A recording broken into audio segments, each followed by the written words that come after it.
দৌলতদিয়া ফেরিঘাটে ঢাকামুখী একটা বাস যাত্রী নিয়ে ফেরিতে উঠতে অপেক্ষা ছিল। ঈদের পর বাড়ি থেকে ফিরছি, আর কিছুক্ষণ পর ঢাকা পৌঁছে যাব। একজন বাবা তার স্ত্রী ও ছোট মেয়েকে নিয়ে বাড়ি ফিরছিলেন। আব্বা, ফেরিতে উঠলে আমি নদী দেখব। বাসটা ফেরিতে উঠতে যাচ্ছিল, সাহায্যকারী তাড়াহুড়ো করছিল। জোরে চালাও, আসতে র্যাম্প ছিল, তাড়াতাড়ি করলে কি হয়, জোরে যাও। হঠাৎ বৃষ্টি শুরু হয়েছে, র্যাম্প পিচ্ছিল। একটু ধীরে চালান ভাই।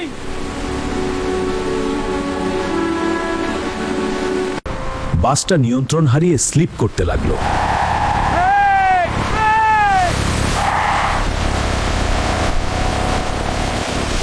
মুহূর্তের মধ্যে বাসটা পদ্মা নদীতে পড়ে গেল।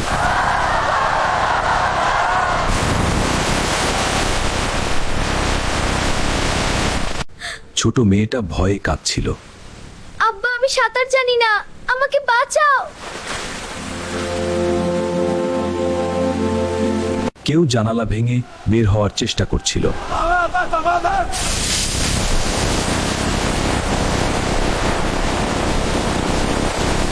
ফেরির লোকজন দ্রুত উদ্ধার কাজ শুরু করলো।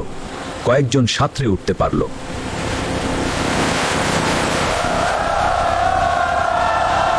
বাবা তার মেয়েকে জড়িয়ে সাঁতরে উঠছিলেন। মা, চোখ খোল মা, আল্লাহ আমার মেয়েকে বাঁচাও। দুর্ঘটনায় অনেকে মারা গেলেন। উদ্ধারকারীরা লাশ তুলছিল। আরো লাশ ভাসছে, তুলে নাও। মা নদীর পাড়ে দাঁড়িয়ে কাঁদছিলেন। আমার স্বামী আর মেয়ে কোথায়? আল্লাহ, তাদেরকে ফিরিয়ে দাও। বাবা তার আহত মেয়েকে নিয়ে বেঁচে গেলেন। আমার সোনা, তুই ঠিক আছিস তো? আব্বু, আমার খুব কষ্ট হচ্ছে। কেঁদো না বাবু, আব্বু আছি তোমার সাথে। সবাই আল্লাহর কাছে দোয়া করছিল।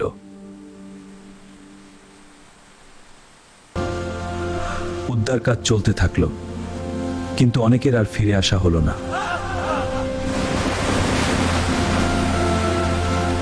বাবা নদীর দিকে তাকিয়েছিলেন, তার চোখে অসহ্য কষ্ট। যারা বেঁচে ফিরলেন তারা আল্লাহর শুকরিয়া আদায় করলেন। এই প্রার্থনায় তারা আশা খুঁজে পেল। আল্লাহ আমাদের সবাইকে সড়ক ও নৌকাতে। হে আল্লাহ, যারা চলে গেছে তাদেরকে জান্নাত দাও। এই গল্প সম্পূর্ণ কাব্যসম্পর্ক, বাস্তবের কোনো ঘটনার সাথে মিল নেই। এই দুর্ঘটনা আমাদের শেখায় জীবন খুব অনিশ্চিত। তাড়াহুড়ো, অসাবধানতা এবং আল্লাহর উপর ভরসা করলে বড় ক্ষতি হয়।